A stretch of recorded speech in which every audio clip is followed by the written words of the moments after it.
Hi, this is Dave Spector at Evanston S.P.A.C.E. just outside of Chicago, and I'm so excited to welcome Jimmie Vaughan to Fret 12 Blues and Beyond. Jimmie, thanks Good to be here. Thanks for doing this, Thank man. you. Cheer up the living, gonna wake up the dead. Midnight come to paint this time, ripping on a roll.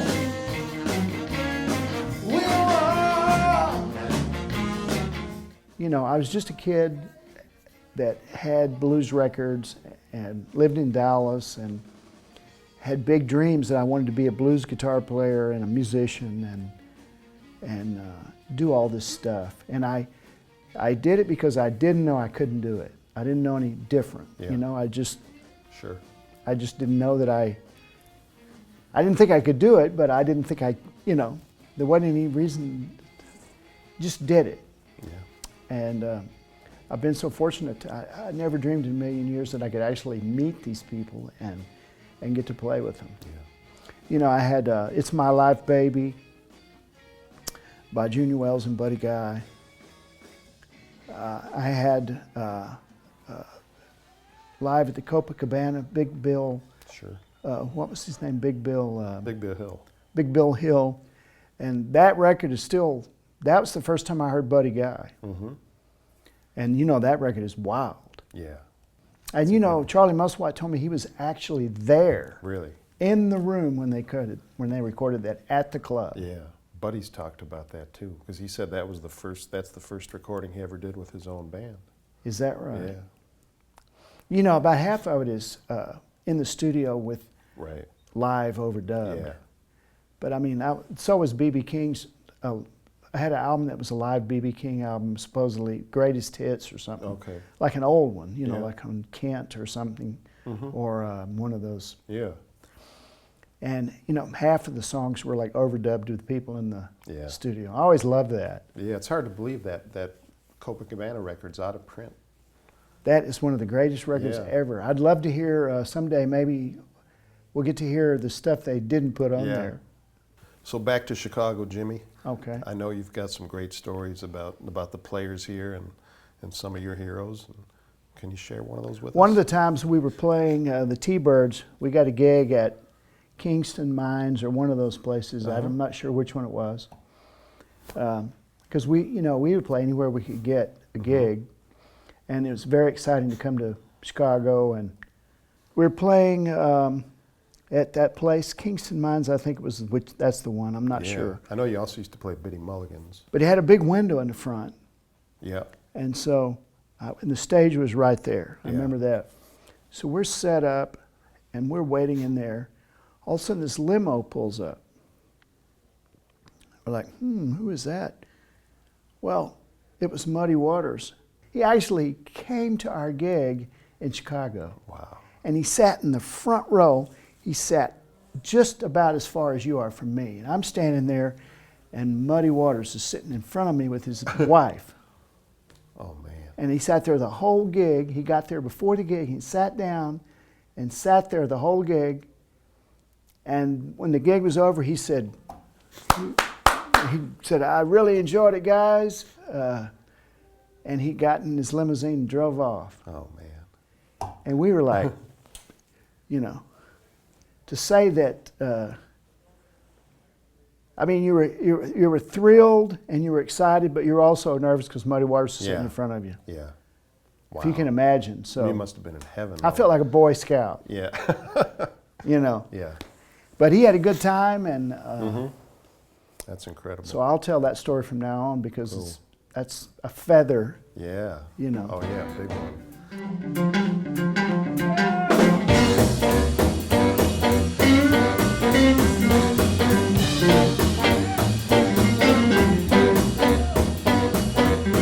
I wanted to talk to you about some of the younger guys on the blues scene these days. I know Gary Clark Jr. is making a big name for himself, and he often talks about your influence and your friendship. You must be very proud of where Gary's at. Yeah, you know, we played Anton's, you know, forever and ever. Uh-huh. And Gary would come, his dad and his mom would bring him, and he was a little kid, you know, like 8 years old, I think, I'm not sure how old he was when he first came, but he, you know, came for a lot of times, a lot of years, and saw us play. And then I remember the first time he sat in, he played with Eve. They would play together because they lived next door to each other or something like that. And who was Eve? Eve, she now plays with the Go-Go's, not the Go-Go's, but the Blue Bonnets. Do you know who the Blue Bonnets No, are? I don't. Kathy Valentine from the Go-Go's is from Austin. And so they all live, she lives in Austin with, and she has a band there that plays around when they're not on tour with the Go-Go's. She plays at Antone's, and she plays, and Eve plays with her now. Okay. And I think Eve is also in the Go-Go's Okay. when they go on tour. And Eve's been playing a long time, and she's real good. She's a great player. And she started out, they lived next door to Gary. Got it. So when they were like little teenagers, they played together. So they would come up to Antone's when I first saw them, they played together. And I said, hey man, you should be Adam and Eve. They didn't do that, but I thought it was a good idea. Yeah. Yeah, anybody else that comes to mind that we might not know about? There was Nick Curran, Yeah. who was a great player, who was a kid like from Maine or something that showed up, who his father turned him on to the T-Birds and blues and all that stuff when he was a little kid. He was one of those little kids that always played. Yeah. And he got into blues, and you know what a monster he was too. And he was down there. Unfortunately, he just passed away.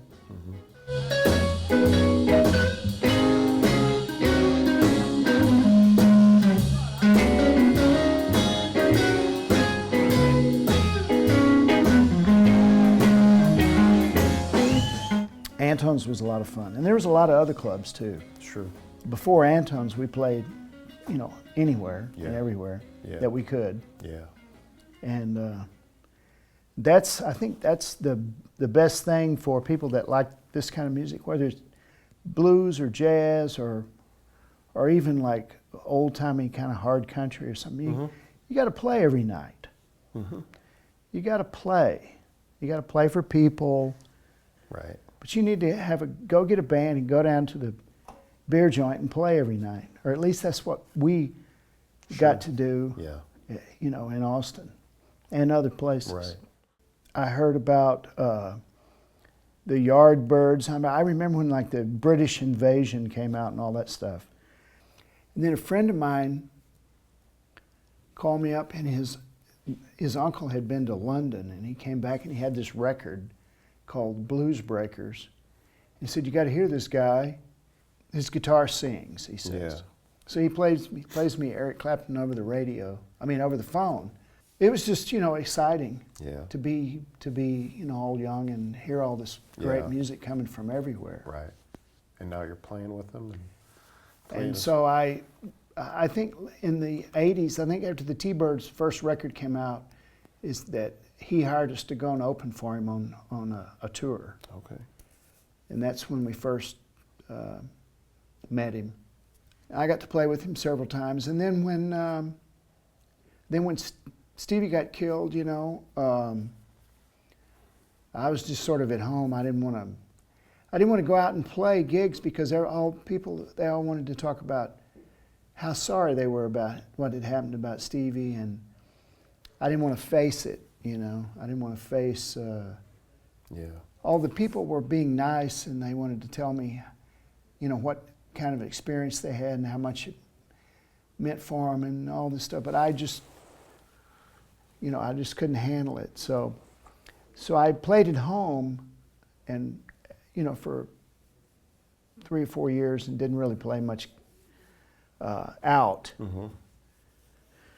And we did a few things, but then so I get a call from Eric. He says, I want you to come open for me at the Royal Albert Hall, because he plays that thing where he plays 2 weeks or every night. So, you know, it's just like if Muddy Waters asks you to do something, or if Eric Clapton asks you to come play a gig, you don't say no. Yeah. Because, you know, you're like, well, you may not ever ask me again, I better do it, you know. Sure. So we went over there, and I got my band together. It was George, same. A couple of the guys, Luann and George, you know, were with me right there from the beginning. And you know, Luann was in the original Thunderbirds. Yeah. And so it was a lot of fun. We went to England, spent all the money on the hotel. But that's okay. It was fun. Yeah, and we got to play every night. And yeah. I think we did it a couple of times.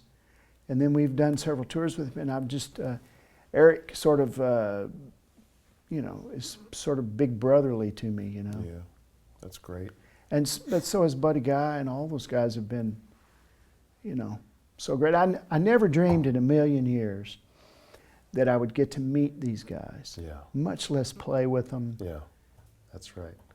Jimmie, thank you so much, man. Thank you. My pleasure.